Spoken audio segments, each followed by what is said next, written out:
17h-20h, Philippe David, Cécile de Ménibus.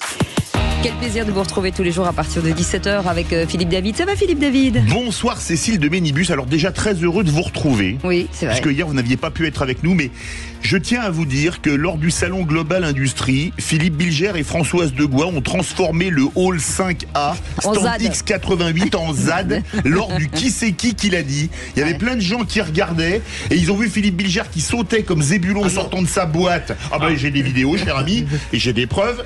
Et prouvez-le, on va regarder la chaîne YouTube de Sud Radio, 900 000 abonnés dans pas longtemps, on est à 899 000 et on n'avait jamais vu ça au parc des expos de Villepinte. C'était quelque chose de complètement fou. Les robots qui nous entouraient sur les stands ont arrêté de fonctionner en les voyant. Oui, c'est ça, c'est ça. Alors par contre, ils ont pris une décision, aucun robot ne s'appellera Françoise Degois. On va demander à la Défense. La Défense a un truc à dire? En gros, le fait d'être regardé nous a stimulés. Oui. Qui a gagné? C'est moi. Oui. Le titre du prochain livre de Philippe Bilger, L'exhibitionnisme pour les nuls. Et pourtant, il y avait un truand comme arbitre. Oui. Allez, on remet en jeu cette victoire de Philippe Bilger aux alentours de 17h57 tout à l'heure. Allez, on vous souhaite la bienvenue. Ce numéro de téléphone 0826 300 300, Aude vous attend, bien entendu. Allez, le sommaire de cette émission, 17h30, le grand débat du jour. Au lendemain de la publication des derniers chiffres de l'INSEE qui annonce que le déficit public de la France a atteint 5,5% du PIB en 2023, soit 154 milliards d'euros. Gabriel Attal s'invite ce soir à l'heure du dîner à 20h de TF1. Le Premier ministre devrait revenir sur la question du déficit et annoncer une nouvelle réforme de l'assurance chômage, Philippe. Alors parlons vrai, vous attendez-vous à un tournant de la rigueur comme en 1983? Êtes-vous prêt à voir vos impôts augmenter? Ou plutôt, préféreriez-vous voir les aides sociales baisser? Attendez-vous des mots de vérité de Gabriel Attal? Et à cette question, êtes-vous prêt à un effort collectif pour redresser les comptes publics? Vous dites non à 94% sur Twitter. Vous voulez réagir? La charmante Aude attend vos appels au 0826 300 300. Et notre expert du jour sera Philippe Lothiau, député RN du Var et membre de la commission des finances. Et puis le coup de projecteur des vraies voix à 18h30, menacé de mort sur Internet après une altercation avec une élève. C'était en fin février. Et concernant le port du voile, le proviseur de l'établissement scolaire parisien, Maurice Ravel, a quitté ses fonctions pour des raisons de sécurité, selon un message envoyé aux enseignants, alors que le rectorat justifie ce départ de convenance personnelle. Alors parlons vrai, outre les enseignants, oublie-t-on les autres catégories professionnelles victimes de menaces? Y a-t-il une omerta dans ce domaine au nom du politiquement correct? L'administration doit-elle prendre ce problème à bras-le-corps? Et à cette question, l'État abandonne-t-il ses agents face aux menaces islamistes? Vous dites oui à 95%. Pour réagir, encore et toujours un seul numéro, le 0826 300 300. Et aujourd'hui, non pas un expert, mais un témoin, Stéphane Amar sera avec nous, psychologue en service de pédiatrie qui a aussi été victime de menaces de mort à l'hôpital. On vous souhaite la bienvenue. Les vraies voix jusqu'à 19h. Les vraies voix Sud Radio. Et à ma gauche, le hooligans. Ah bon? Pire que ça. Philippe Bilger, de sa personne. Ça va Philippe? En pleine forme. Il est Surtout que demain, on va à Lyon. Voilà. On va même manger. Éventuellement, on aura un débat, mais entre les déjeuners. Voilà, c'est ça, entre les repas. François Druzy est avec nous, ancien ministre et ancien président de l'Assemblée nationale. Bonsoir, monsieur le ministre. Comment ça va? Bonsoir, c'est Il s'était fait rare. Oui. En fait, c'est un raté entre lui et moi. C'est-à-dire qu'on s'envoyait des trucs, il répondait pas, donc moi je répondais plus. Toujours là voilà. avec plaisir. Voilà, et on est content de le retrouver. Olivier d'Artigol est avec nous, chroniqueur politique. Bonsoir. Giscard sort de ce corps. C'est ce que j'allais dire. Non mais vous parlez pour un chef d'État là. Bonsoir. Je vais partir. Bonsoir mesdames. Mon Dieu. Il prépare son au revoir. Oui. Il va laisser la chaise vide. Non mais vous vous souvenez de ce au revoir, la distance entre la chaise et la porte. Moi je m'en souviens aux enfants de la télé parce que j'étais pas né à l'époque. Oh non, quand même pas. 6 mois. Ça compte. Non mais c'est fou. Il l'avait dit d'ailleurs, Valéry Giscard d'Estaing. Il a dit je me suis pas rendu compte qu'il y avait autant de distance entre la chaise et la porte. Voilà. En attendant, le 0826 300 300, si vous voulez commenter l'actualité, vous êtes les bienvenus. Comme Thierry qui nous appelle de Lavernos-Lacasse. Bonjour Thierry. Bonjour. Bonsoir. Quelle heure il fait? Ouais, bonsoir jour. Allez, bonjour soir. Ça va Thierry? Bonjour, ça va, oui, merci. De quoi parle-t-on avec vous dans quelques instants? Des lenteurs des démarches administratives. Oh, Il y a du boulot. J'ai 2-3 sujets. Allez, et en attendant, on écoute le répondeur au 0826 300 300. Oui, mais je suis Pierre du Tarn-et-Garonne. Voilà, je trouve inadmissible que des élèves d'abord arrivent voilés à l'école parce que c'est interdit et elles le savent très bien. Donc pour moi, c'est de la provocation. Et je trouve inadmissible qu'un prof, quel qu'il soit embêté après parce qu'il a fait une remarque en disant que le voile était interdit à l'école ou au collège ou en fac. Et bien quand un élève arrive à l'école voilé, qu'on lui dit de l'enlever et qu'il se rebiffe, et bien c'est dehors direct et ne pas soutenir l'élève mais soutenir les enseignants. Voilà, merci. Bon, au moins que c'est clair. Pierre a totalement raison, mais comme on en parlera tout à l'heure, je préfère le sujet fait beaucoup réagir sur le répondeur de Sud Radio. Profonde dans ce domaine. Olivier d'Artigol, ancien prof. On va en parler, mais à Maurice Ravel, il y a en effet l'élève qui est resté et le proviseur qui est parti. Ouais, François de Rugy, même chose. Terrible signal. Parce que si c'est le proviseur qui part, alors qu'en l'occurrence, ça devrait être les élèves qui menacent les enseignants ou qui menacent un directeur qui devrait se faire tout petit. Alors, vous savez qu'on peut exclure un élève d'un établissement, mais il faut quand même le rescolariser dans un autre établissement. Donc malheureusement, il y en a qui jouent aussi de cela pour aller d'établissement en établissement en menant cette sorte de bras de fer. Moi, je pense d'ailleurs que ce bras de fer... Après, on peut l'exclure 3 jours. Hein. Il existe maintenant depuis des années, puisque la première affaire du voile, c'était à Creil. 89. Voilà, donc il y a plus de 30 ans, 35 ans. Moi, je pense que ce bras de fer, il faut continuer à le mener pour la laïcité, pour la neutralité dans les services publics, qu'aucun élève, aucun enseignant, personne qui fréquente les services publics se voit imposer des signes religieux ostentatoires. Allez, moi, je vais vous imposer la fin de la discussion pour aller retourner avec Thierry. La maîtresse d'école. Oui, proviseur, un ton au-dessus. La lenteur des démarches administratives, Thierry, c'est ce que vous vivez peut-être au quotidien? Oui, j'ai eu l'occasion d'aller travailler en Nouvelle-Calédonie pendant 4 années. Et je vais vous citer un exemple, juste pour une carte grise. On venait, on allait dans le bureau, 5 minutes après, on repartait avec notre carte grise. Aujourd'hui, moi, je suis rentré en métropole depuis décembre 2022. J'ai été obligé d'acheter une voiture et d'y l'immatriculer.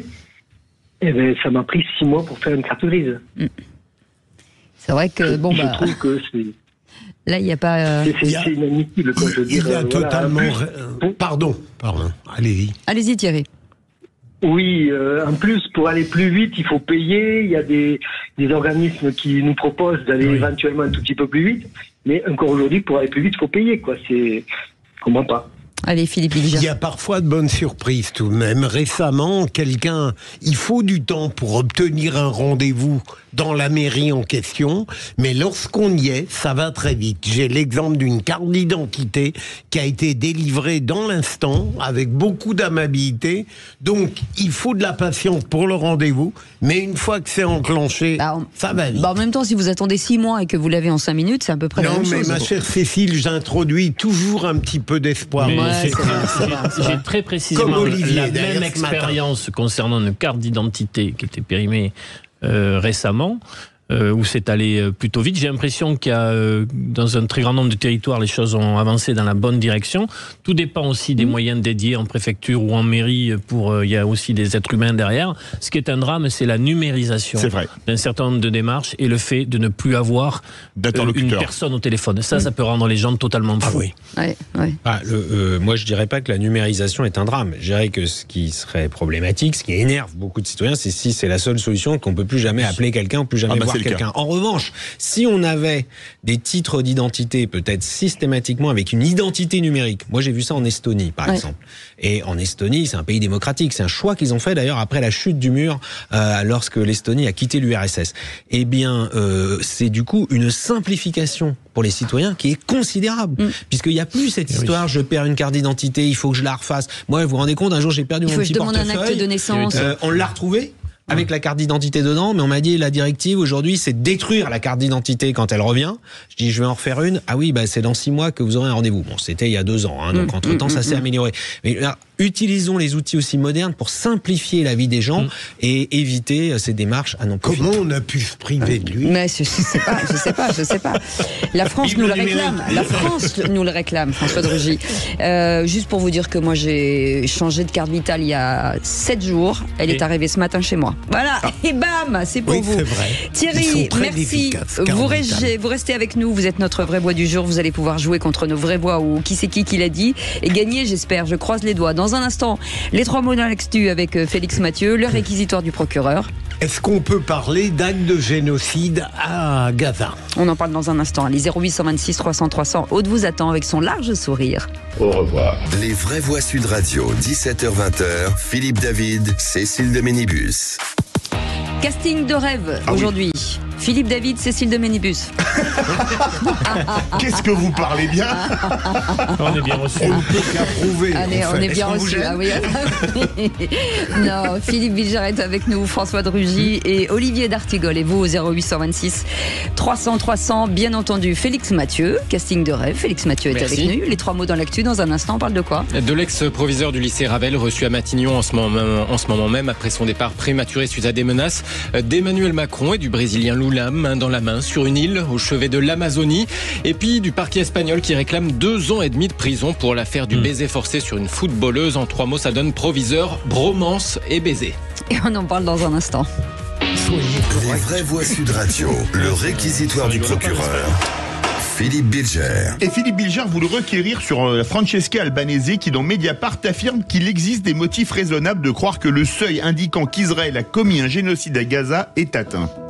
Oui, alors déjà, Israël avait été accusé par certains ou certains groupes d'accomplir, de perpétrer un génocide à Gaza. Alors il me semble que ça ne correspondait pas à ce que fait Israël, qui longtemps, de mon point de vue, a été une riposte parfaitement légitime à l'horreur du 7 octobre, ne correspondait pas à la définition juridique du génocide. Alors j'ai l'impression que cette experte de l'ONU a choisi quelque chose qui apparaît moins scandaleux, mais qui tout de même mérite d'être battu en brèche.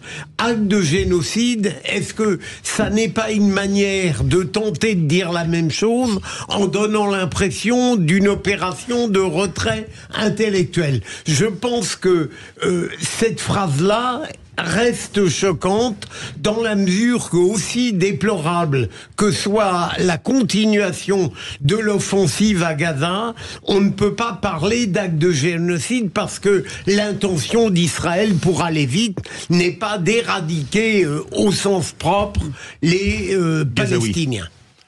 On a vécu un basculement au cours des dernières semaines. Je ne veux pas rentrer dans le débat juridique de caractérisation parce qu'il nous amènerait un peu loin, puis cela sera posé dans les années à venir, cela sera questionné.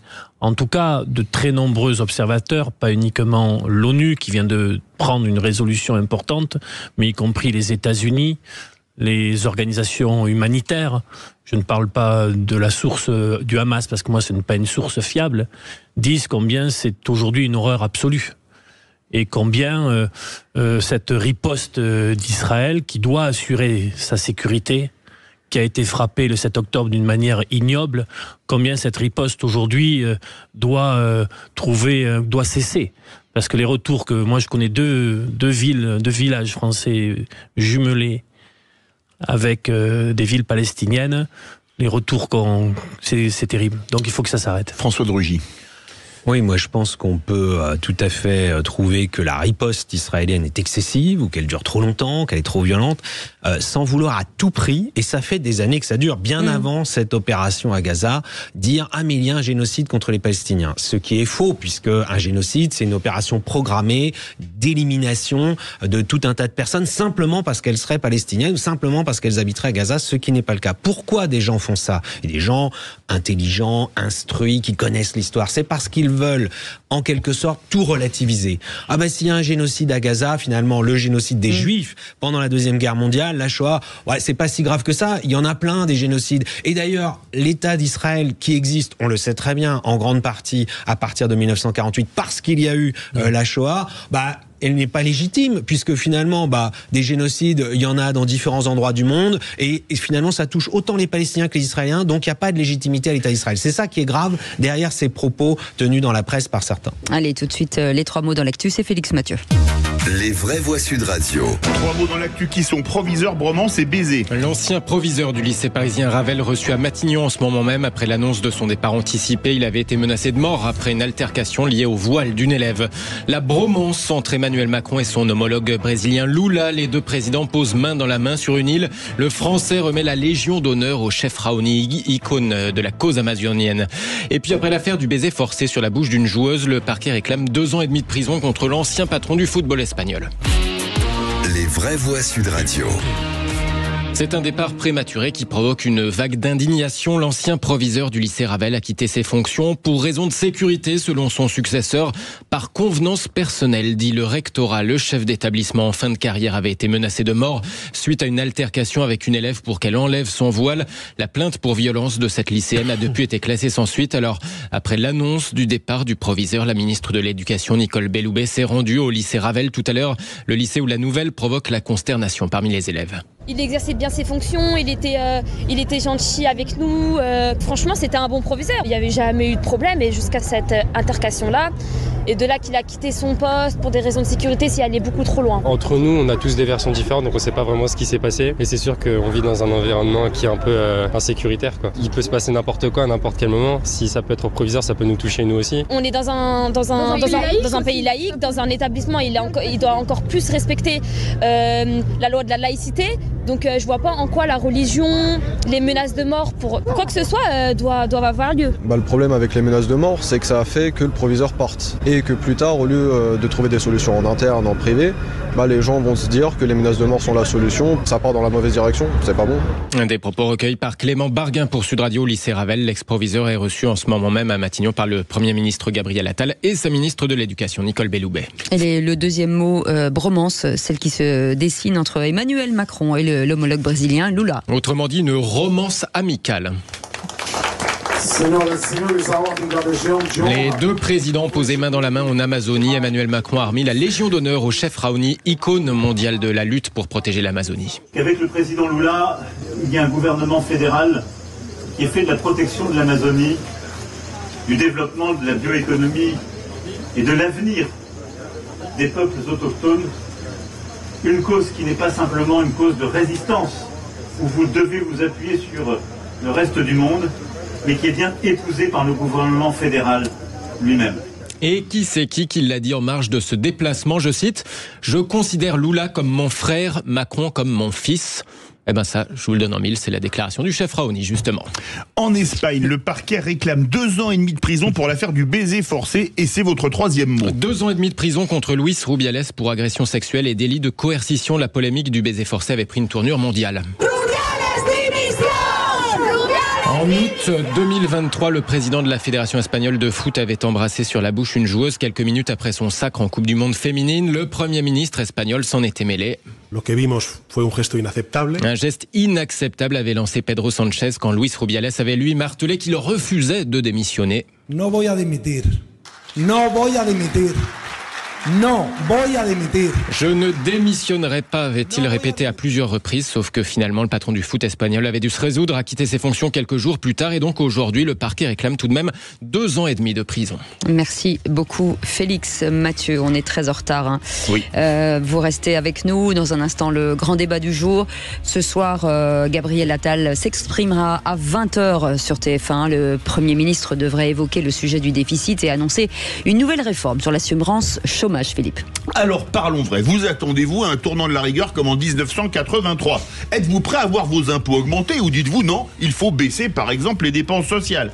Attendez-vous des mots de vérité de Gabriel Attal ? Et à cette question, êtes-vous prêt à un effort collectif pour redresser les comptes publics ? Vous dites non à 96%, vous voulez réagir, le 0826 300 300. Et notre invité pour en parler, Philippe Lotiot, député Rassemblement National du Var et membre de la Commission des Finances. Bonsoir, merci d'être avec nous. Bonsoir. Petite question avant de partir en pub, très courte.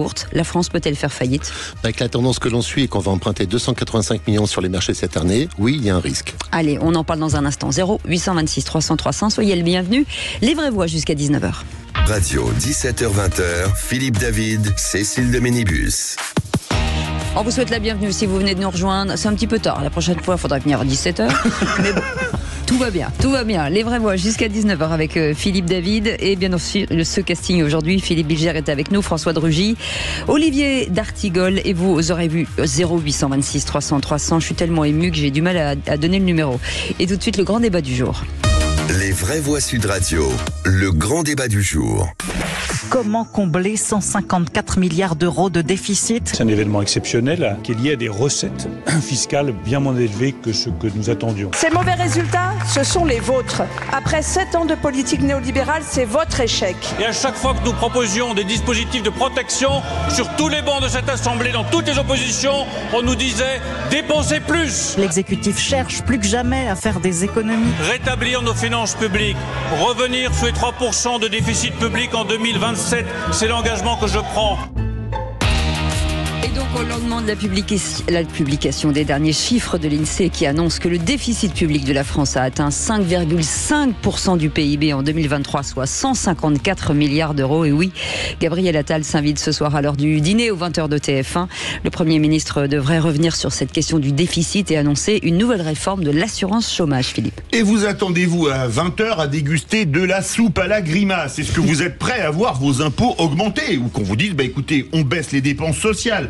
Est-ce que vous attendez des mots de vérité de Gabriel Attal? Et à cette question, êtes-vous prêt à un effort collectif pour redresser les comptes publics? On était à 95% de non en début d'émission, on était à 96% il y a 3 minutes, et on est désormais à 97%. Vous voulez réagir, le 0826 300 300. Et notre invité pour en parler, Philippe Lothiau, est avec nous, député Rassemblement National du Var et membre de la Commission des Finances. Bonsoir, merci d'être avec nous, d'avoir accepté notre invitation. Philippe Bilger, les chiffres. Oui, je suis prêt à un effort collectif s'il concerne tout le monde. Donc, sauf pas moi. Non, mais j'exagère à peine parce qu'au fond, je ne crois pas que Gabriel Attal va annoncer l'augmentation des impôts. Je crois qu'il doit se tenir à une ligne qui, même si elle est souhaitée, cette augmentation par certains au sein du macronisme, je ne crois pas qu'il ira jusque-là. Mais il va durcir, en effet, les dispositions sur l'assurance chômage, mais je lui souhaite bien du plaisir parce qu'en définitive, les dépenses sociales, lorsqu'on en parle et qu'on envisage de les réduire, on a l'impression qu'elles concernent des gens qui pourront aisément s'en passer. Mais quand on voit à quoi elles correspondent, et je parle sous votre contrôle, monsieur le député, il y a les retraites, il y a la santé, il y a le logement en grande partie, eh bien là-dedans, si le terme est très familier, il y a des gens qui ne roulent pas sur l'or et qui vont être très gravement touchés par cette réduction de dépenses sociales. Donc, ce gouvernement va avoir beaucoup de mal pour gérer une gabegie financière qui résulte de son impéritie.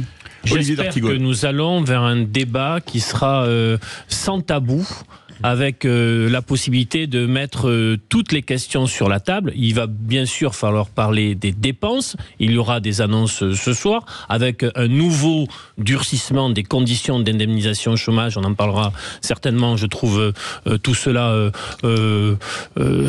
terrible, voilà, parce qu'un chômeur sur 2 n'est pas indemnisé. Et si ça frappe les plus de 55 ans, vous savez, quand vous avez 55 ans et que vous êtes au chômage, vous n'êtes pas dans une situation où vous souhaitez que votre situation se dégrade encore plus. Oui, c'est clair. Première chose. Deuxième chose, est-ce qu'on va pouvoir parler, oui ou non, au regard des indicateurs économiques qui sont très mauvais, de nouvelles recettes? Et concernant ces nouvelles recettes, l'exécutif ne peut pas rester dans cette position qui vise à dire non, niet, il n'y a rien à discuter. Et je suis pour une justice fiscale. Que le petit donne petit, que le gros puisse donner gros. Je donne juste 2 sujets. La fiscalité sur le capital, notamment concernant les très très très riches. Pisani-Ferry, qui est quand même pas un zadiste, celui qui était au cœur du projet économique d'Emmanuel Macron, a dit qu'une taxation à 5% sur les 30 prochaines années des très très hauts revenus a mené 150 milliards. on peut reconsidérer un peu ces sujets-là, plutôt François que dire Drugy, on n'en parle pas. Vous me regarde avec un œil noir. Oui. Oui. Parce que stop aux nouveaux impôts. On a déjà la pression fiscale la plus élevée du monde. On est le pays au monde qui est. Alors on est champion du monde. Là, pour les JO, on peut être champion du monde des impôts. Toute catégorie. Stop. Impôt sur le revenu, on va l'augmenter. À chaque fois, on cherche plutôt à le baisser. La TVA, à une époque, le gouvernement Fillon avait envisagé de l'augmenter. Ça a été rejeté massivement. La CSG, Emmanuel Macron, avec son gouvernement, avec la majorité à laquelle j'appartenais en 2017, l'a augmenté pour baisser les cotisations sur les salaires. Eh bien, même ça n'a pas été accepté. Il faut, à un moment donné, dire stop aux impôts nouveaux. Et pour y arriver, il faut réduire les dépenses. Et c'est faisable. Il y a d'autres pays à côté de nous qui sont pas des pays où tout le monde est pauvre. C'est pas des pays où tout le monde est abandonné à son triste sort et qui y arrivent avec moins d'impôts et moins de dépenses publiques. Oui, l'Allemagne n'a pas un taux de pauvreté plus élevé que la France. La Suisse a un niveau de vie plus élevé que le niveau français et le niveau d'impôt est moins élevé qu'en France. Il faut arrêter de croire que c'est toujours en faisant des dépenses supplémentaires qu'on va améliorer la vie quotidienne des Français. Avec nous, Philippe Lotio, député RN du Var et membre de la Commission des Finances.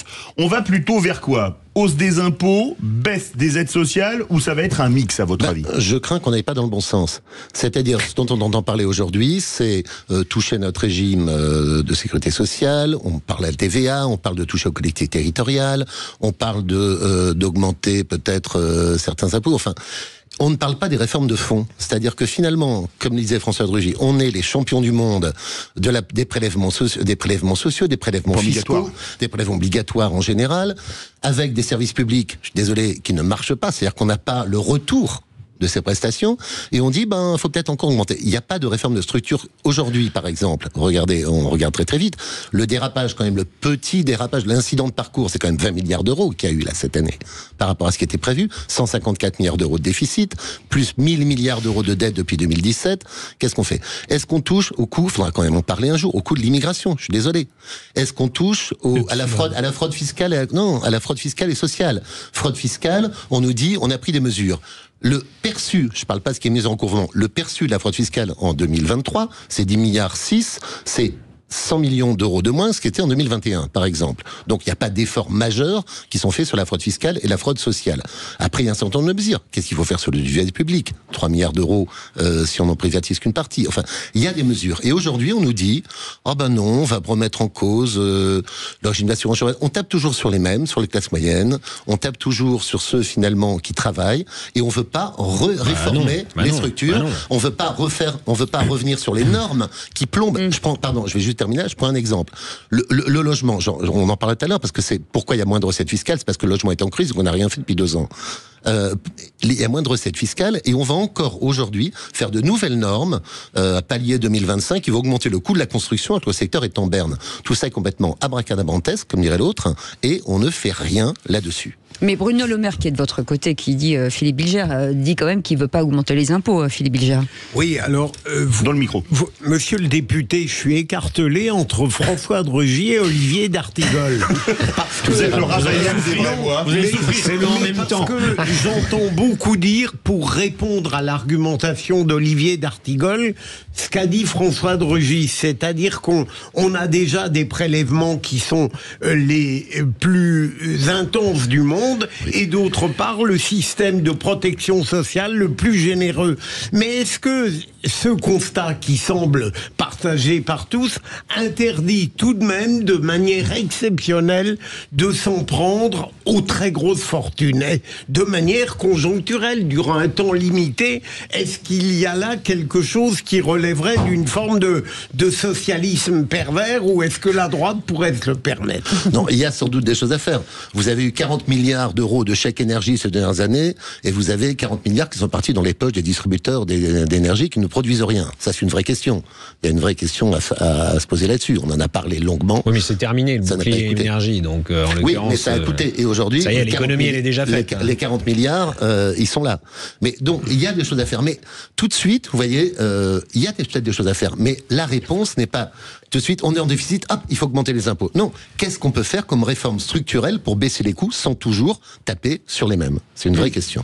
Deux illustrations. Savez-vous que la progressivité de l'impôt s'arrête est au niveau des milliardaires, il y en a un peu plus de 70 dans le pays, et les économistes convergent pour dire qu'à ce niveau-là, après, ils sont mis à contribution à hauteur de 26%, y compris des personnes aujourd'hui, des libéraux, disent il faut conjoncturellement réfléchir à une mise à contribution. Concernant les choses à regarder, le coût du crédit impôt recherche dans notre pays, 7 à 8 milliards, qui avait été décidé à une époque pour justement, parce qu'il était jugé que l'impôt sur les sociétés, qui était à 33%, était trop élevé, c'était une compensation. Aujourd'hui, il est à 25%. Mais il y a y compris des économistes très proches d'Emmanuel Macron qui disent sur ces 7 à 8 milliards, il y a aujourd'hui des entreprises qui touchent ce crédit impôt recherche et qui n'ont absolument pas développé dans leur activité la recherche et l'innovation. Totalement d'accord. Vrai, ça. Totalement d'accord.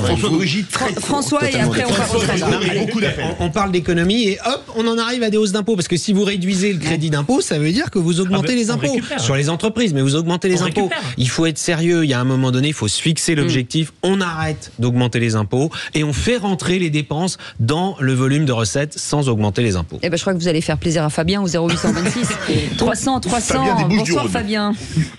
Bonsoir. Et on vous écoute. Alors pour vous, on demande toujours aux Français de faire des efforts, c'est ça? C'est ça, exactement. Et qu'est-ce que vous attendez des propos de Gabriel Attal ce soir? Moi, j'attends... J'ai une vision assez simple de la chose.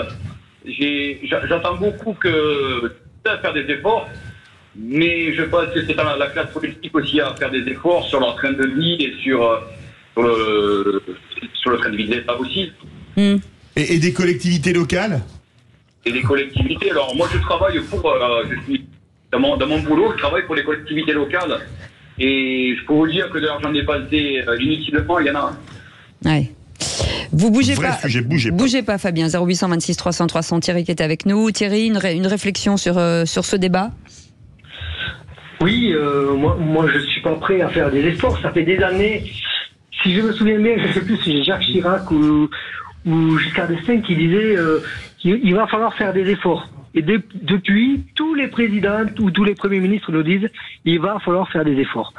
Je pense que les Français, depuis des années, font des efforts, mais voilà, ils arrivent à un moment où on peut plus. C'est plus possible. Le niveau de vie des gens baisse. Et je pense que c'est plus aux Français de faire des efforts, je pense que c'est au gouvernement de trouver des solutions. Oui. J'ai une question à poser à monsieur le député, à François. On prend Laurent de Marseille dans quelques instants. Il faut réduire les dépenses, François, mais on va avoir besoin de mobiliser beaucoup d'argent public pour les grands défis d'avenir, notamment par exemple l'environnement ou le développement durable. On va avoir besoin de ressources nouvelles pour aller chercher ces chantiers d'avenir et de futur. Mais l'investissement dans la transition écologique, il doit d'abord être privé. C'est d'abord l'orienter l'investissement privé. C'est d'ailleurs ce qui se passe tous les jours, heureusement. Si on n'avait pas l'investissement privé dans le logement, si on n'avait que des logements publics, que des logements sociaux, on n'y arriverait jamais. C'est ça les défis que nous avons demain. C'est de continuer à avoir une croissance économique pour financer le développement et par ailleurs de se limiter au niveau des dépenses. Encore une fois, comment se fait-il que tous les autres pays développés, je parle des pays qui ont un haut niveau de services publics, un haut niveau de formation, un haut niveau de santé, y arrivent et que nous on n'y arriverait pas? Moi je vais vous donner une anecdote juste. Quand j'étais ministre de l'écologie, dans le budget du ministère de l'écologie, 5 milliards d'euros pour financer quoi? Les régimes spéciaux de retraite des transports. Uniquement ça, 5 milliards d'euros pour financer les déficits des régimes spéciaux de retraite de la SNCF, de la RATP et d'un certain nombre d'autres branches des transports. Ça veut dire quoi? Vous trouvez que c'est normal? Est-ce que c'est même pas dans le budget des retraites? C'est même pas dans le budget de la Sécu? Ça vient se rajouter au déficit de la Sécu et des retraites. C'est pas normal. C'est ça qu'il faut, c'est ce à quoi il faut mettre progressivement, mais ce à quoi il faut mettre fin. Allez, vous venez de nous fâcher avec la moitié de la population. Non, c'est pas la moitié de la population. Les gens ont des régimes spéciaux de retraite. Moi, je l'ai supprimé à l'Assemblée nationale, le régime spécial de retraite des députés. Je le prends tout le temps. On peut toujours trouver des prétextes.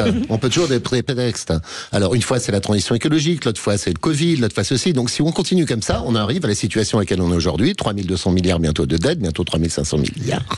Et ce n'est plus possible. Donc, qu'est-ce qu'on peut économiser? C'est ça qu'il faut regarder. Ça fait 50 ans, là c'est un anniversaire, année par année, que le budget de l'État est en déficit je veux dire... Consécutivement, 50 ans consécutifs. Absolument. Donc, à un moment, si vous voulez, il y a un véritable problème là-dessus, il faut se poser, il faut regarder. On parlait des prestations sociales. Avant de toucher au régime des chômeurs, etc., faut regarder le nombre d'assurés aux régimes sociaux aujourd'hui en France. On s'aperçoit qu'il y a quand même quelques millions de personnes qui sont un peu dans la nature, on ne sait pas trop ce qui se passe. La Cour des comptes, 6 milliards d'euros de prestations retraite versées à l'étranger. Il y en a une partie, c'est tout à fait normal, ça. Une autre partie, on ne sait pas trop ce qui se passe. On ne parle pas de 50 millions, on ne parle pas de 100 millions, on parle de plusieurs milliards. Regardons tout cela, ayons le courage de regarder tout cela, avant de dire, on va se faire... Allez, on repart à Marseille. Qui est avec nous. Bonsoir Laurent. Oui, bonsoir. Bienvenue sur Sud Radio, on vous écoute. Merci. Non, juste un point. Je partage un petit peu les commentaires des autres auditeurs. Je pense que en tout cas pour à notre niveau, je pense que c'est pas trop se demander si on doit faire des efforts, mais pour commencer à se demander pourquoi le gouvernement n'en fait pas. Personnellement, ça me choque. Je suis entrepreneur. Je vais pas remettre en cause tous les efforts qui sont faits, tout le France Travail, etc. Toutes les investissements qui sont faits pour aider les entrepreneurs. Je suis simplement étonné, même si c'est anecdotique. Mais pourquoi ne pas commencer par réduire les frais de fonctionnement du gouvernement, une organisation qui semble pléthorique à notre niveau. C'est peut-être une erreur, mais à notre niveau. Et je trouve que c'est très difficile d'entendre. Faites des efforts. Effectivement, on est submergé par les impôts. Commençons par se poser la question combien coûtent les frais de fonctionnement comme une entreprise. Combien coûte le frais de fonctionnement du gouvernement? On va être un peu en retard forcément, François de Rugy, mais quand on voit les dépenses aujourd'hui qui sont... Enfin, je vous donne une anecdote, une de mes amies qui a fait un AVC, on lui envoie un taxi pour aller chez l'ophtalmo, elle arrive sur place, il n'y a pas de rendez-vous parce qu'ils n'ont pas la machine, il la renvoie chez elle et 3 fois de suite, il y en a pour 2000 € de taxi. Mais ça, c'est pléthore de sujets comme ça aujourd'hui. C'est juste les transports sanitaires, par exemple. Ils ont explosé. C'est-à-dire que les dépenses de transport sanitaire ces dernières années ont explosé. Rien à voir avec le fait qu'il y a plus de personnes malades à transporter. C'est simplement qu'on utilise cette facilité beaucoup plus. Le gouvernement a voulu réduire un peu. Il y a quelques mois, vous avez eu des mouvements, des taxis, etc. C'est normal d'ailleurs qu'il y ait des mouvements, mais il faut aller dans ce sens d'une rationalisation des dépenses publiques. Merci en tout cas Philippe Lotio d'avoir été avec nous, député Rassemblement National du Var, membre de la commission des finances. Et dans un instant, vous allez pouvoir vous disputer, mais pour de bonnes raisons. Et honnêtement, non mais vous avez le droit à la mauvaise foi, au mensonge et à la tricherie. Mais monsieur le député n'y participe pas. Sauf s'il veut y participer. Vous voulez participer au quiz de l'actu? Oui. Si vous voulez. Vous voulez vous engueuler avec la terre entière aussi? Allez, c'est tout de suite. Les vraies voix Sud Radio, 17h-20h, Philippe David, Cécile de Ménibus. Cher Philippe David, on est ravis d'être avec vous tous les jours. Est-ce qu'on a appelé les agents de sécurité là, c'est carrément le GIGN qui est à l'entrée du studio. Le comportement de Philippe Bilger. Je proteste. Avec nous, Philippe Bilger, bien entendu, François de Rugy, Olivier d'Artigol, et puis on a gardé notre invité Philippe Lotio, député RN du Var, et on va voir s'ils sont bons, les mecs du RN. Allez, tout de suite, le qui c'est qui l'a dit. Les vraies voix Sud Radio, le quiz de l'actu. Et avec Thierry qui est avec nous, notre vraie voix du jour. Mon cher Thierry, c'est vous qui répondez en premier à la question. Si vous n'avez pas la bonne réponse, ce sont nos vraies voix et notre invité qui répondent à votre place. C'est une question à 3 points. Qui c'est qui l'a dit? Celle qui me plaît, c'est Clémentine Autain. Taubira. C'était pas à vous, c'était à l'auditeur. Mais oui.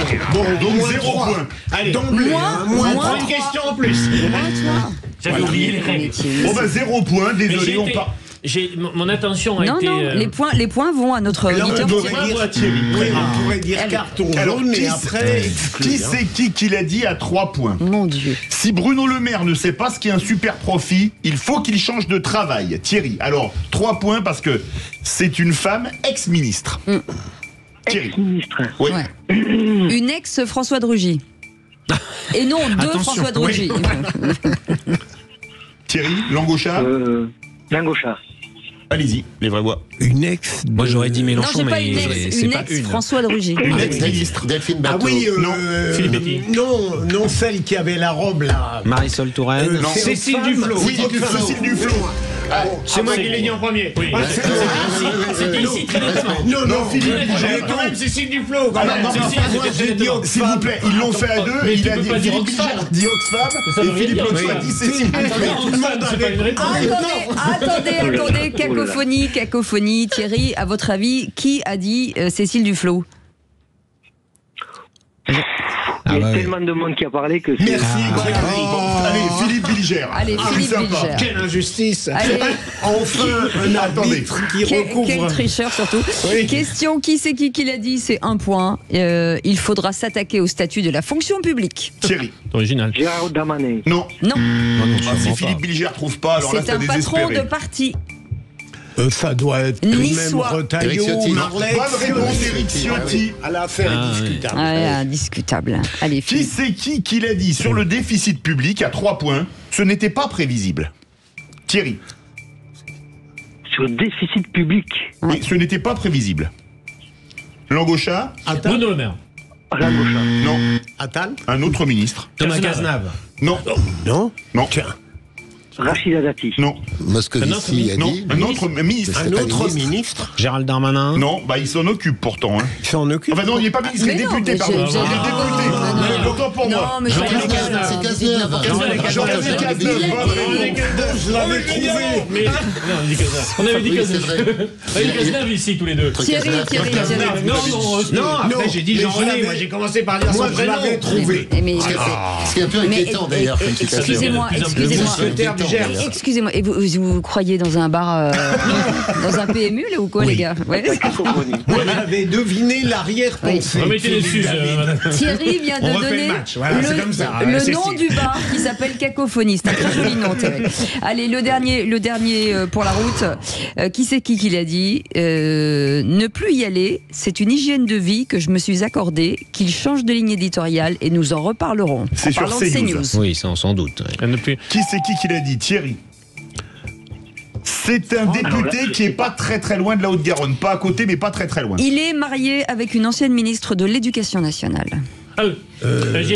Thierry. Langauchat. Bonne réponse.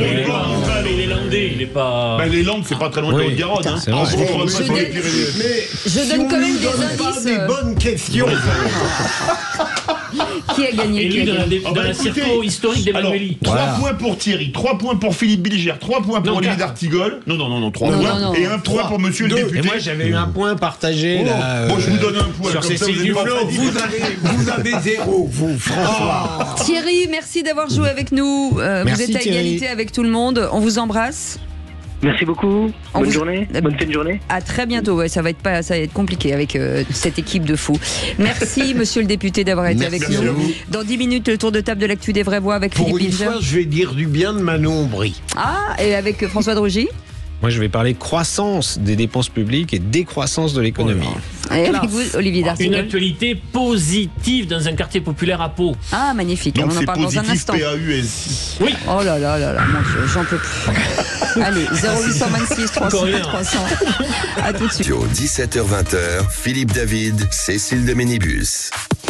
Bienvenue dans les vraies voix autour de cette table du bonheur, puisque c'est un bonheur de partager cette émission avec Philippe Bilger, avec François Drugy, avec Olivier d'Artigol. Enfin, peut-être que dans une demi-heure, je dirais l'inverse. Donc, bougez pas. On n'a pas fait l'épreuve difficile. C'est vrai, c'est vrai. On a fait le plus dur. Et comme j'ai gagné, ça va.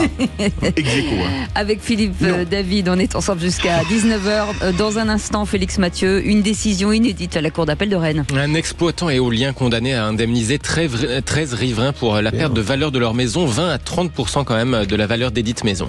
On en parle dans un instant. On dit souvent que la France est la patrie de la mode et de l'élégance, une réalité qui n'est plus tout à fait mise dans les palais de la République, en particulier l'Assemblée nationale.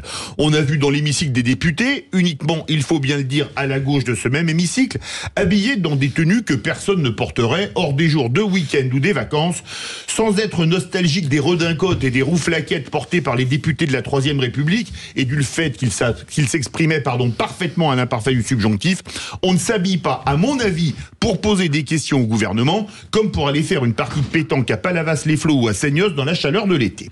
Mais il n'y a pas que certains députés qui ont oublié la bienséance dans les locaux de l'Assemblée nationale, puisque Yann Barthès, convoqué aujourd'hui devant la commission sur la TNT de l'Assemblée nationale, est arrivé habillé dans une tenue parfaite pour aller boire un vin chaud après une journée de ski, mais en aucun cas pour répondre à une commission d'enquête parlementaire. Le contraste vestimentaire avec le PDG et les journalistes de CNews convoqués devant la même commission est dans ce domaine édifiant. Alors merci de s'habiller de manière adéquate selon l'endroit où on se rend. Ce n'est d'ailleurs pas une question d'étiquette politique, puisque dans les années 70-80, les députés communistes comme Georges Marchais, André Lajoigny ou Paul Laurent étaient toujours en costume, voire même en costume 3 pièces et bien évidemment cravate lorsqu'ils étaient au Palais Bourbon. Pour conclure, comme écrivait le dandy anglais Beau Brummel, la véritable élégance consiste à ne pas se faire remarquer. Philippe Bilger. C'est parfait, Philippe. Moi, je n'ai pas vu, mais je pense revoir l'entretien avec Yann Barthès. Vous avez raison d'insister sur le fait que la véritable élégance est une adaptation au moment où on se trouve. Et nous avons des exemples de parfaite élégance avec Cécile, bien sûr, avec d'autres ici. Il est fondamental d'avoir une tenue adaptée à la circonstance où on se trouve. Et ce qui est dommage, c'est qu'il est toujours en veste. Le comble, c'est qu'il me semble que dans l'émission de Yann Barthès, mais je la regarde pas très souvent, il y a quelqu'un qui fait régulièrement des commentaires sur les tenues des autres, c'est-à-dire sur les tenues des politiques, etc. Le Monde Magazine, je sais pas s'il le fait toujours, mais avait une page avec des commentaires. Moi, j'y avais eu droit un jour avec une leçon d'élégance sur ceci, sur cela. Donc c'est assez drôle par rapport à ce qui vient d'être dit. Pour aller boire un vin chaud à Lussardilène, c'était parfait. Hein. Oui, mais il a dû laisser l'oreillette en haut des pistes. Olivier Parce que certaines réponses sans oreillette, c'est un peu plus compliqué. J'ai un souvenir éblouissant. J'étais étudiant en histoire à Bordeaux 3 et j'avais obtenu un rendez-vous avec Chaban Delmas qui était au Palais Rohan, à la mairie de Bordeaux. Et après, différents huissiers m'est apparu vraiment en habit 3e ou 4e République. J'ai un souvenir ému. Et vous savez, dans le monde ouvrier, on portait le costume le dimanche. Bien sûr, c'est vrai. Et en effet, les députés de la gauche et du Parti communiste français à l'époque et d'autres ne seraient jamais arrivés à l'Assemblée nationale sans la cravate. Jamais. Et d'ailleurs, Olivier, on peut dire, on a le temps là. Non. Donc on dit pas. Mais c'était très intéressant. Je voudrais continuer à avoir une sorte de respect virtuel. C'est bien parce que boum, c'est recta, ça tombe comme un coup près. Allez, vous avez la parole, direction la cour d'appel de Rennes. Oui, qui a rendu il y a quelques jours une décision inédite. Un exploitant éolien a été condamné à indemniser 13 propriétaires riverains pour la perte de valeur de leur maison. 27 à 80 000 euros par maison, soit 20 à 30% de leur valeur. Et c'est Fabien Bouglet, l'auteur de Éolienne, la face noire de la transition écologique, qui a repéré cette décision de justice. Bonsoir Fabien Bouglet. Bonsoir, toutes les grandes voix. Et les vraies voix, elles sont vraies. Les grandes, ça me va. Elles sont grandes, elles sont vraies. Merci d'être avec nous dans les vraies voix sur Sud Radio. Alors, c'est vraiment une première, cette décision ? Tout à fait, c'est la première fois que des exploitants éoliens, en l'occurrence c'était un parc éolien en Bretagne, à Megleven, près de Pont-Aven, sont condamnés pour des troubles anormaux de voisinage à payer une indemnité qui représente la perte de valeur des maisons consécutives au fonctionnement de ces éoliennes. Donc c'est vraiment historique, parce que jusqu'à présent, on avait eu une décision à Toulouse qui avait indemnisé des proches de parcs éoliens pour les syndromes éoliens, c'est-à-dire le fait qu'ils avaient des problèmes de santé liés aux éoliennes. Cette fois-ci, c'est bien une indemnisation du fait des nuisances visuelles, sonores, sanitaires et de la dépréciation immobilière. Donc c'est vraiment une décision historique de la Cour d'appel. Et en plus, c'était une class action, si je puis dire, puisqu'il y avait 13 voisins, 13 riverains concernés. C'est une indemnité globale de près de 730 000 euros, hein, si on prend tous les indemnités globales, puisqu'ils ont été condamnés également aux frais d'expertise et aux frais irrépétibles, comme on dit en justice. On parle d'éoliennes qui faisaient un peu plus de 100 mètres. C'est pas que le préjudice esthétique, donc. Tout à fait. Alors, en fait, il faut comprendre, et c'est ce que je développe dans mon livre Éolienne, la face noire de la transition écologique. Il s'agissait là d'éoliennes de 120 mètres de haut outre la dimension de proximité des maisons, puisque les premières éoliennes étaient à 500 mètres des habitations, les plus éloignées à 1300 mètres des habitations, c'est énorme hein, dans un cadre de vie d'un village.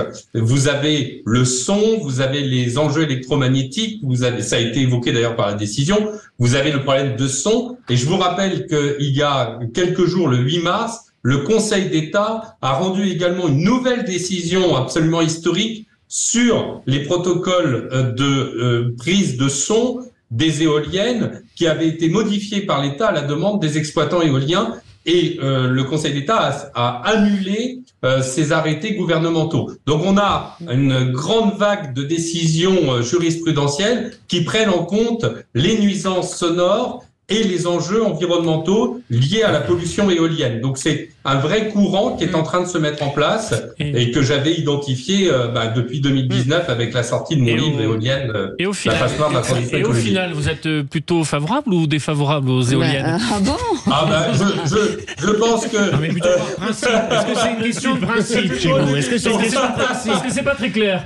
Et évitez, s'il vous plaît, de répéter le titre du livre qu'on a déjà entendu 3 fois. Non, mais c'est normal. C'est vrai, monsieur Drugy, vous êtes plutôt pro-pollution éolienne. C'est vrai que pour votre cas, moi, je suis on ne peut pas dire que vous ayez été très habile dans le fait de ne pas nuire aux citoyens sur le sujet. Donc effectivement, vous pourrez les rire. Mais les victimes des éoliennes, eux, ils vivent pas. Ils vivent à côté d'une marque que vous avez voulu imposer lorsque vous étiez ministre de l'écologie. Donc je pense que vous pouvez arrêter de vous marrer et vous moquer des... Non, ce n'est pas le cas. C'est pas le cas. On débat sérieusement. On n'a plus le temps. Décidément, jamais 203. Non, c'est une mécompréhension, Fabien Bouclé. C'était pas du tout ce qui était dit, bien entendu. Merci beaucoup, en tout cas, d'avoir été avec nous. On fera un sujet sur les éoliennes. J'allais vous poser la seule question gênante. Non, vous la poserez pas. On a échappé au procureur. Et on vous invitera, bien entendu, pour en parler, Fabien Bouclé, auteur de Éolienne, la face noire de la transition écologique. Allez, vous restez avec nous dans quelques instants. Le tour de table de l'actu des vraies voix.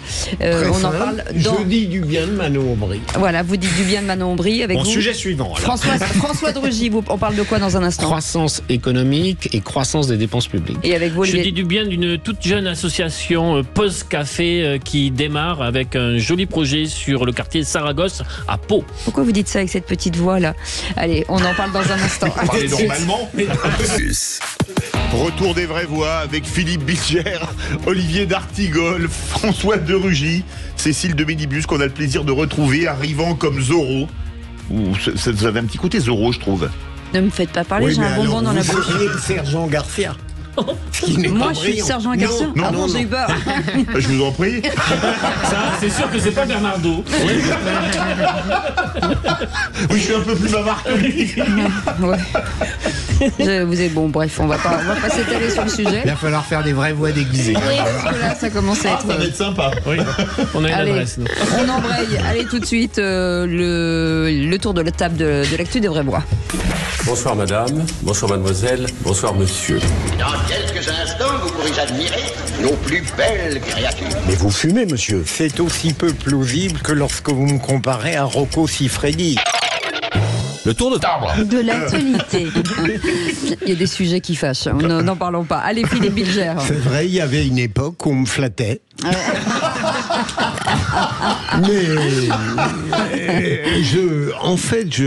J'ai l'intention de dire rapidement, ma chère Cécile, du bien de Manon Aubry. J'ai entendu un de ses propos à l'émission Quotidien qui s'illustre notamment en refusant d'inviter le Rassemblement national. Et Manon Aubry a trouvé dans sa loge à Quotidien des petits cadeaux. Et elle a développé l'idée que, aussi petits que soient ces cadeaux, de la part de Quotidien, ça représentait un petit peu une forme de corruption pour les invités. Et Yann Barthès s'est très mal défendu. Il a dit mais c'est normal, on accueille les invités, on leur fait honneur. C'est d'autant plus surprenant de la part de quelqu'un qui décide d'exclure comme invité une large partie du spectre populaire. Mais on peut se moquer de Manon Aubry, mais je trouve que sa réflexion n'est pas fausse. Il n'y a pas de petite corruption, je trouve. Elle mène presque inéluctablement à des transactions, des compromis avec des vertus encore plus essentielles. Ouais, dis donc. Mais c'était un porte-clés Yann Barthès ou c'était quoi le petit cadeau? Parce que alors moi j'avoue que je n'ai jamais vu le moindre cadeau dans une loge de la moindre émission de télé à part des bonbons ou une bouteille d'eau. Hein. Je pense j'en ai connu. Ça peut être des stylos. Je veux dire peut-être des choses comme des stylos. Pour info, à l'époque de la méthode Coé, dans les loges, on mettait parfois des produits pas des ordis, mais des téléphones, des choses comme ça. Ouais, des choses qui ne sont pas dérisoires, quoi. Oui, c'est pas un stylo Sud Radio, quoi, c'est clair. Et il n'y a pas la photo de Philippe David. Et lorsqu'on n'en mettait plus, il nous les réclamait. Voilà, c'est ça. Et elle a évoqué la présence et l'influence très forte de certains lobbying à l'échelle du Parlement européen et des députés européens. Donc elle a pu aussi observer ce fonctionnement-là qu'il faut en effet dénoncer. C'était pas intéressant? Non, c'était très intéressant. Donc ça fait plaisir de dire du bien d'une jeune femme dont en général je suis éloigné. Ben non, mais c'est bien, ça veut dire que c'est juste. C'est l'esthétique du débat, quoi. Ouais. Allez, avec Olivier d'Artigol, une petite association. Non, mais parce que nous parlons très régulièrement des quartiers populaires quand l'actualité, malheureusement, n'est pas très positive. Et là, c'est à lire dans la République des Pyrénées ce matin, il y a une vingtaine de jeunes qui travaillent, qui sont en activité, ou des trentenaires. Ils ont mis 130 € chacun dans une cagnotte pour lancer le projet. Un bailleur privé leur a fait confiance en leur proposant un local. Ils vont faire donc ce Pause Café, PAUZKFE, sans boissons alcoolisées, un lieu d'accueil où on pourra justement prendre son café. Ils vont mettre quelques tables, une télé, des ordinateurs pour aider la population, les habitants à des démarches administratives avec des bénévoles qui seront là pour les accompagner. Ils disent que, et je trouve que c'est très beau, que les bénéfices, donc pour adhérer à ce café associatif, il faudra payer 10 €, je crois, puis après ce qu'on consomme, et les bénéfices, ils vont les réunir pour des sorties, pour aider des familles. Ils prennent l'exemple, quand une famille avec 2 enfants pour aller au cinéma, ça devient inaccessible pour beaucoup de familles des quartiers populaires. Et donc je trouve que il y a quelque chose de très positif, et je tiens aussi à saluer une autre association. Sur le lien social déjà. Oui, sur le lien social, et une autre association, c'est Pau Charity.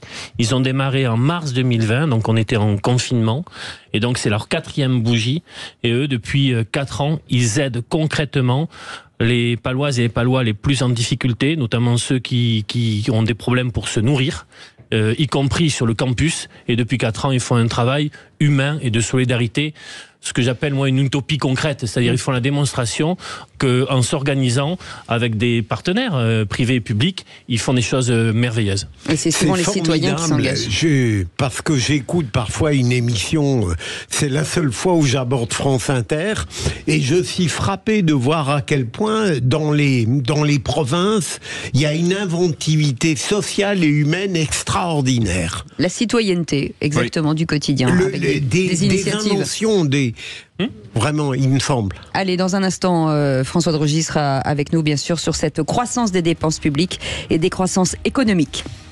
La question, est-ce possible? On en parle dans un instant. Tout de suite. Ça, c'est Vraie Voix Sud Radio, 17h-20h, Philippe David, Cécile de Ménibus. On est ensemble avec Philippe David jusqu'à 19h avec Olivier d'Artigol, François de Rugy et Philippe Bilger, bien entendu. Il y a quelques instants, le tour de table de l'actu. C'est au tour de François de Rugy. François, croissance des dépenses publiques et décroissance économique, mais est-ce possible? Vous avez 4 heures.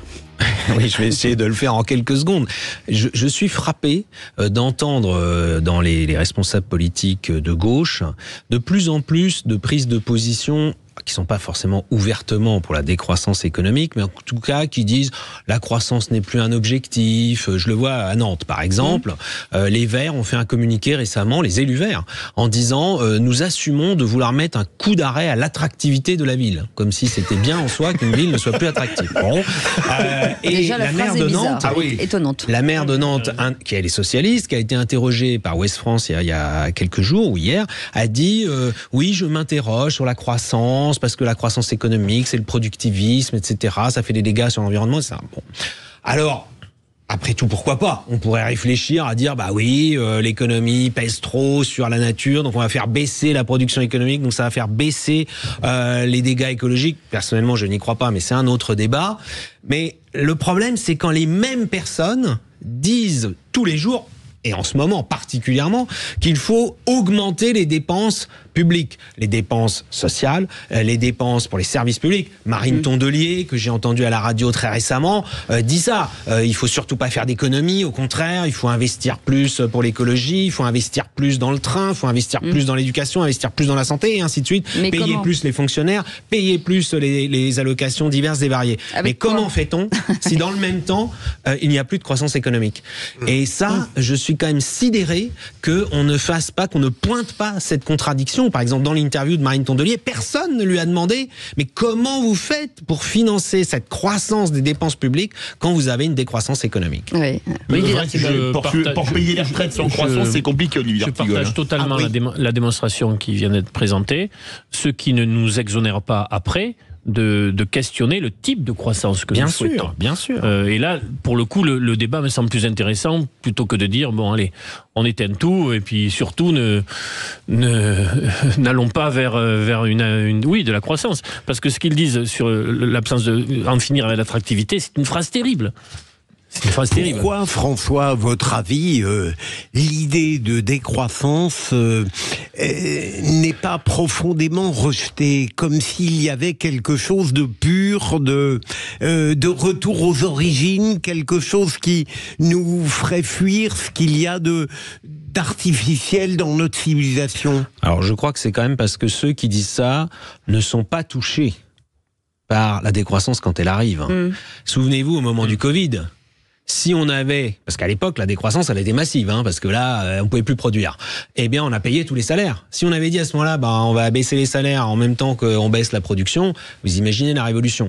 Et par ailleurs, dans les villes, par exemple une grande ville comme Nantes, l'économie tourne bien, la démographie, la population augmente, tout ça. Donc, c'est assez facile dans ces cas-là de dire on est pour stopper l'attractivité quand on sait qu'on n'aura pas à en payer les conséquences. Et je pense que la tradition ouvrière, par exemple, et ça, elle existe encore un peu dans certaines villes, dans certaines régions. Les ouvriers se disent si l'activité économique baisse, l'usine, il y aura moins d'ouvriers dedans, voire elle va fermer, donc on n'aura plus d'emploi. Mais c'est quelque chose qui en effet recule parce qu'un certain nombre de gens ne voient pas la relation entre création de richesse, développement économique et le fait que c'est ce qui permet d'avoir des emplois, des salaires et des prestations sociales. Excusez-moi, est-ce que c'est pas la même rhétorique que ceux qui disent qu'il ne faut plus faire d'enfants au nom de l'environnement, mais qui disaient qu'il fallait maintenir la retraite à 60 ans? Oui, d'une certaine façon. C'est une espèce de déconnexion totale entre les réalités chiffrées. Alors je sais que de nos jours c'est mal vu de parler des chiffres, on a toujours l'impression qu'on est... C'est celui qui parle des chiffres qui est méchant. Mais le problème c'est que c'est la réalité. Ceux qui savent pas compter. Il faut quand même en revenir un peu aux réalités.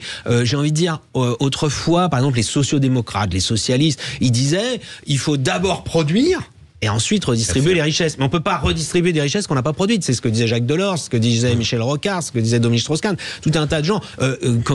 Roosevelt, qui est beaucoup cité, quand il a dû faire face à la crise de 29 aux États-Unis, il a dit on va relancer la production. Les décroissants, François, sont quand même encore très minoritaires dans le paysage à gauche. Oui, mais je constate que de décision en décision, sans le dire, elle se met en place dans certains domaines. Regardez le logement.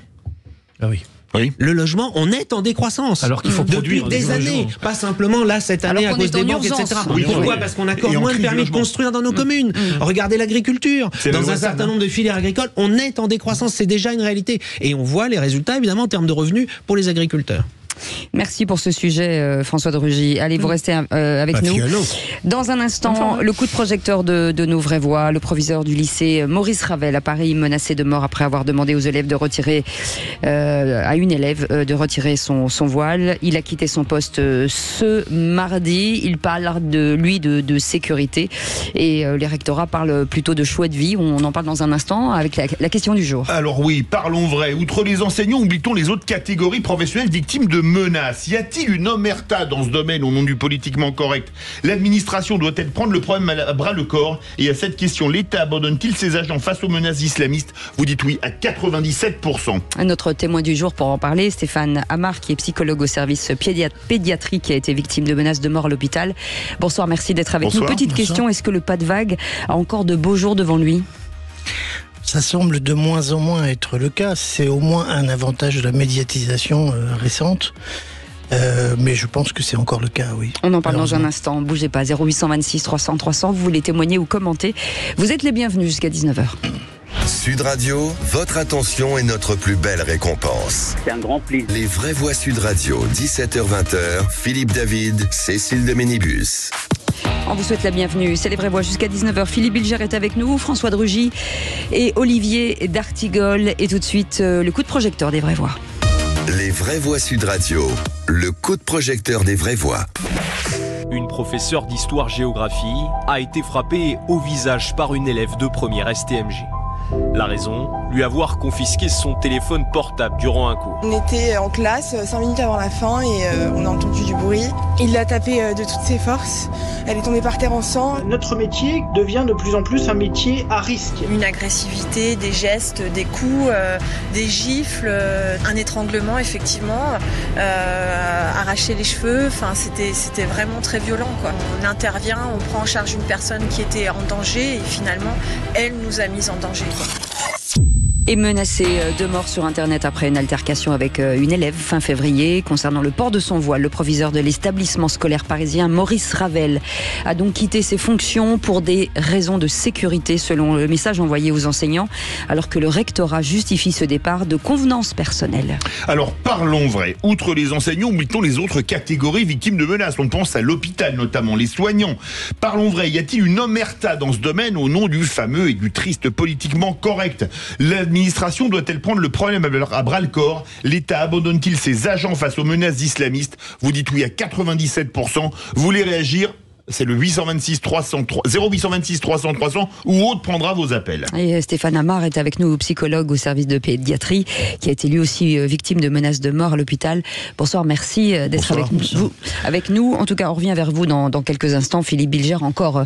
Je parlais tout à l'heure du pas de vague. On y est encore aujourd'hui. Absolument. Alors, comme depuis hier, j'ai avec d'autres beaucoup parlé de l'affaire elle-même, je voudrais simplement attirer l'attention de nos auditeurs sur 2-3 points, mais très rapidement. D'abord, je crains que malheureusement ce que vous avez très bien décrit continue et généralise. C'est très clair. Ensuite, je note que le drame, c'est que il y a des pratiques individuelles, il y a des résistances singulières, il y a des gens, hommes ou femmes courageux, qui résistent à cette fatalité du pire. Et en face, il me semble-t-il, et je pense à beaucoup d'institutions, pas seulement la médicale, pas seulement la scolaire, la judiciaire où j'étais, j'ai l'impression qu'on peut qualifier ce qui se passe de lâcheté, de dissolution des hiérarchies et des instances officielles. Et donc, ça pose un vrai problème. Et le dernier élément, et j'ai fini, c'est que je crois que la France est victime de cette perversion qui fait que ça n'est jamais celui qui dénonce le scandale qui est félicité, mais c'est celui qui, en réalité, le crée. On n'y touche pas. Plus personne ne devrait se retrouver seul quand cette personne dit le réel. Samuel Paty a été seul. Ce proviseur de lycée, il est très positif que le Premier ministre l'ait reçu aujourd'hui, car l'élève restait dans l'établissement et le proviseur était parti. Quand un magistrat dit le réel comme à Marseille, il devrait avoir le garde des Sceaux à ses côtés.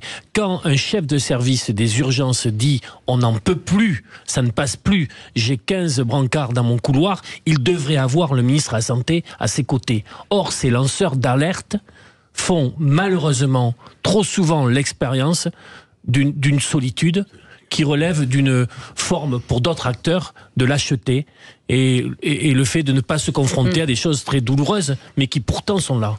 François de Rugy. Oui, moi je trouve ça d'autant plus dramatique. Bon, moi je suis pas neutre en quelque sorte puisque je suis fils d'enseignant et petit-fils d'instituteur. Mes parents évidemment, ça fait longtemps qu'ils sont à la retraite, mais vous avez bien tourné. On avait l'idée que en généralisant l'éducation, en permettant à des générations entières d'aller jusqu'au baccalauréat, on augmenterait bien sûr le niveau d'instruction, mais aussi, disons-le, le niveau d'éducation à tous les sens du mot, c'est-à-dire le vivre ensemble, le respect des règles, le respect d'autrui, etc. Et malheureusement, alors qu'on a mis des moyens considérables pour l'éducation nationale, on n'a jamais mis autant, eh bien, on constate cette montée des violences au cœur de l'école, mais on la constate aussi en effet à l'hôpital, on la constate même dans les guichets de préfecture, des fonctionnaires parfois se font agresser par des gens qui sont pas contents parce qu'il y a ceci, dans les postes ou des choses comme ça. Et j'ai l'impression que malheureusement, il n'y a pas une opprobre de l'ensemble de la population par rapport à ces comportements violents. Et que les personnes qui sont victimes doivent se justifier. Et que les condamnations sont souvent faibles pour les agressions contre les agents publics. Mais ça peut être pareil, évidemment, pour des agents d'entreprises privées qui sont au contact du public. Moi, je pense que face aux limites de l'éducation, de la transmission des valeurs, la transmission du respect, il faut que la justice sévisse plus sévèrement sur tous ces actes de violence. Stéphane Amar, vous êtes psychologue en service de pédiatrie, vous avez été victime de menaces de mort à l'hôpital. On parle beaucoup, évidemment, suite au drame qu'il y a eu, on parlait de Samuel Paty et également à Arras, des deux enseignants assassinés. L'hôpital n'est pas protégé du tout des menaces. On parle souvent, par exemple, des maris qui refusent qu'un gynécologue homme ausculte leur femme ou la fasse accoucher. Et vous avez été également victime de menaces. Oui. Je pense à ce titre que c'est important de faire quand même une hiérarchie des violences, même si évidemment elles sont toutes condamnables. Je pense qu'on a tous les degrés à peu près aujourd'hui et dans tous les secteurs, comme vous disiez, du service public et même pas que public d'ailleurs, puisque quand mon histoire est arrivée, c'était vraiment juste après l'histoire du professeur Samuel Paty, mais aussi après l'histoire qui a été très peu médiatisée, mais quand même, d'une psychologue qui elle-même s'était fait tuer dans son cabinet par le grand-père d'une jeune fille pour laquelle elle avait aussi, comme moi, fait une information préoccupante. Donc vous imaginez bien les résonances que ça a pu avoir pour moi. Pour des faits d'inceste ou de pédophilie, c'est ça ? Oui, tout à fait. D'accord. Donc voilà, on fait notre travail. D'ailleurs, c'est une obligation de faire une information préoccupante dans certaines situations. Et la folie du truc, c'est qu'on est obligé de prévenir les parents quand on fait une information préoccupante. Donc je suis allé voir cette maman pour lui dire, et effectivement j'ai eu droit là en public à des menaces de mort claires et nettes, et j'avais dans un coin de mon esprit le souvenir que la jeune fille que je suivais et pour laquelle j'ai fait cette information préoccupante, que cette jeune fille donc m'avait dit qu'elle avait un cousin qui revenait de Syrie, du djihad. Donc j'avoue que ça a été un petit peu compliqué. Oui. En effet. Comment vous êtes soutenu ? Alors j'imagine qu'autour de vous, ou vos collègues, ou est-ce qu'il y a une machine qui se met en marche ? Alors, pour le coup, je pense qu'il faut aussi remettre dans le contexte. Encore une fois, il n'y avait pas toute la médiatisation d'aujourd'hui, donc je mets ça au crédit de mon administration. Mais c'est vrai, par exemple, que j'ai demandé à changer de bureau, le mien a été fléché. Je n'ai jamais eu d'autre. Voilà. Je craignais évidemment, je recevais des enfants en consultation, je craignais pour eux et pour moi. À l'époque, je rappelle qu'on demandait le vaccin Covid, mais qu'on fouillait pas les sacs avec une éventuelle Kalachnikov dedans. Donc les endroits publics ne sont pas sécurisés. Je pense qu'à l'heure d'aujourd'hui, ça serait quand même une question à se poser. C'est sûr que ça n'est pas agréable, mais c'est un fait que beaucoup d'endroits maintenant nécessitent une protection potentielle. Oui. Bien sûr. Bien sûr. est-ce que vous voyez dans ce qui s'est passé avec vous et plus généralement quelque chose qui relève, pour aller vite, de l'immigration, du djihadisme, de gens qui ne supportent pas notre société dans tous ces secteurs professionnels, ou est-ce que vous voyez plutôt, comme j'ai cru comprendre François tout à l'heure, une usure presque fatale de nos sociétés qui ne comprennent plus ce qu'est le savoir-vivre? J'aurais envie de dire les deux, mon général. C'est-à-dire que c'est la rencontre, justement, il me semble, en tout cas, de ces deux phénomènes, de ces deux faits de société, qui font que, finalement, les repères qui est... comment dire, régner dans les relations entre chacun, ne sont plus là, et que finalement, en effet, on ne fait plus la différence entre les différentes formes de violence, on ne fait plus la différence, comme vous disiez très bien, par rapport à ce qui fait autorité. Il n'y a plus de feu rouge, et tout est traité au même niveau, j'ai envie de dire. Sur des plans identiques, que ce soit vous, François Georgi, en tant qu'ex-ministre ou ex-président de l'Assemblée nationale, ou même vous, Olivier d'Artigol, dans vos ex-fonctions, est-ce que vous avez été amené parfois à être agressé, voire menacé ? Alors, agressé, moi j'ai été enfariné un jour. Alors, il y a des gens qui considèrent que c'est drôle, moi je considère que c'est une forme de violence. C'est une forme de violence, il n'y a pas de problème. La justice, puisque j'ai déposé plainte, a dit à la personne qu'elle avait été condamnée à un stage de citoyenneté. Je laisse à chacun, ça va la persuader. Voilà, juger. Et cette personne qui a eu une pétition de soutien de la part de collègues de travail et de syndicalistes dans une grande entreprise publique. Mais passons, c'est pas mon cas personnel. Globalement, je me suis pas senti menacé, même si des gens sont venus un jour manifester sous mes fenêtres à mon domicile privé en 2013, donc bien avant que je sois ministre, où par ailleurs ma maison a été taguée aussi, etc. Mais moi, surtout, c'est par rapport aux agents publics. Et encore une fois, je pense en effet, comme ça vient d'être dit, qu'il y a une addition de phénomènes. Il y a en effet des phénomènes liés à des conceptions culturelles, on va dire, liées au respect de la règle ou autres, qui sont différentes aux relations hommes-femmes. Il faut quand même le dire. C'est évident que ce qui a été dit sur les consultations médicales, moi j'ai eu un témoignage il y a déjà très longtemps d'une directrice d'école de ma circonscription qui m'a dit il y a des pères d'élèves qui refusent de me serrer la main, qui refusent de me regarder quand je leur parle alors qu'on parle de leur enfant, ou qu'il y a des enfants endoctrinés qui refusent de pratiquer les gestes de premier secours, enfin les apprentissages des gestes de premier secours à l'école élémentaire, parce que ça veut dire toucher le corps, un garçon va toucher le corps d'une fille, ou ce genre de choses. Bon, voyez, ça c'est des phénomènes malheureusement que l'on connaît. Il y a aussi, il faut le dire, par exemple à l'hôpital de Nantes, je sais que c'est régulièrement un problème, des agressions à l'accueil, des urgences par des familles roms qui considèrent qu'elles doivent passer devant tout le monde. Voilà. Mais il y a aussi des phénomènes de violence contre l'autorité publique. Il y a des agents, par exemple, du ministère de l'écologie qui se font agresser parce que tout simplement ils font respecter les règles par rapport à des dépôts de déchets sauvages. On a eu un maire qui est mort. Vous vous souvenez, un maire qui est mort parce que quelqu'un a reculé violemment avec sa voiture. Le maire venait de dire à cette personne, vous n'avez pas à décharger des déchets à cet endroit-là. Un dépôt sauvage d'ordures, c'est interdit. Et il voulait faire tout simplement respecter la règle, et qui est en plus une règle de bon sens. Donc ça, et moi ça m'inquiète beaucoup, par exemple, de voir les maires qui jusqu'à présent, les maires MAIRES, qui jusqu'à présent étaient plutôt respectés par les citoyens, on va dire, dans les différents élus, ils étaient plus respectés que d'autres élus, et qui sont aujourd'hui attaqués. On parlait des éoliennes tout à l'heure. Il y a une femme maire en Loire-Atlantique qui a été attaquée dans une réunion publique sur des éoliennes, tout simplement parce qu'il y a des gens qui étaient tellement contre les éoliennes qui venaient à s'en prendre physiquement à l'élu. Bon, mais dans d'autres endroits, c'est autre chose. Ça, je pense qu'il faut qu'il y ait des sanctions judiciaires prononcées par la justice qui soient beaucoup plus fortes. Au regard de ce que dit François, vous verrez qu'il y aura, lors des prochaines élections municipales, c'est déjà arrivé sur des scrutins antérieurs, une crise de vocation, avec des territoires ou même dans la ruralité, dans l'urbain, où il n'y aura pas de personnes il n'y aura plus de candidats, parce que moi j'ai quelques copains qui exercent ce mandat et qui me disent mais on gère au quotidien tout ce qui aujourd'hui dans la société est en train de bouillonner, société cocotte minute, et des fois sur des conflits ou de voisinage, où chacun dans son quant à soi, dans sa frustration ou dans son individualisme, où ça devient pour des fois des pécadilles, ça prend des proportions folles. Et il y a y compris des maires qui sont aujourd'hui accompagnés par des psychologues pour tenir jusqu'à la fin du mandat, mais qui disent après, j'arrêterai. Mais il y a des administrations qui ont des problèmes à l'accueil, parce que plein de gens ne veulent les plus pompiers, l'accueil. quand même, il faut s'imaginer que des gens agressent des pompiers. C'est-à-dire les pompiers qui viennent sauver des vies,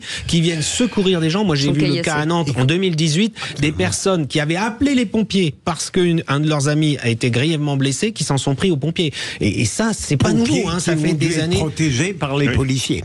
Et là, je crois, et ce qu'a dit monsieur est quand même très intéressant, le fait qu'il n'y a pas assez de mesures de protection des agents. Par exemple, le signalement, enfin, vous avez parlé les situations préoccupantes. Dire que peut-être il faut changer la loi pour que les fonctionnaires qui, dans leur rôle, dans leur métier, le font, et moi je trouve qu'ils ne le font pas assez d'ailleurs souvent, eh bien, on ne prévienne pas immédiatement les personnes qui pourraient s'en prendre à eux, et que donc, s'il faut changer la loi là-dessus, qu'elle soit changée. Stéphane, pas grand-chose. Stéphane Amar, est-ce qu'on a pris la mesure de ce qui se passe dans d'autres administrations que l'éducation nationale, comme l'hôpital aujourd'hui au plus haut sommet de l'État? J'en suis malheureusement pas sûr. Une information chassant l'autre, finalement, c'est toujours la dernière qui reste la préoccupation du moment. Mais à mon sens, ne regarde pas les choses dans leur ensemble. Et qu'on devrait se poser vraiment de vraies questions sur la situation, la mise en danger, en effet, de professionnels. Moi, j'avoue que j'ai eu la chance de ne pas être victime, mais j'ai vraiment cru l'être très longtemps. Et au point qu'aujourd'hui, ça me rend très difficile d'aller à l'hôpital. Enfin, je n'arrive même pas à le concevoir. Donc, mais voilà, ça a un impact quand même très important. Oui, sur la psyché, oui, déjà. Et on a beau être psychologue, ça n'en a pas moins. Voilà, donc. Merci beaucoup en tout cas Stéphane Amar pour votre témoignage. Merci psychologue en service pédiatrie. Merci beaucoup Philippe Bilger. On vous retrouve demain. Merci François de Rugy. On attend vos dates. Merci Olivier d'Artigol. Au revoir. Au revoir. Non mais quand vous dites ça, il faut vous se lever et reculer. Voilà. C'est la Marseillaise. C'est loin. Et attention, il n'est jamais revenu après.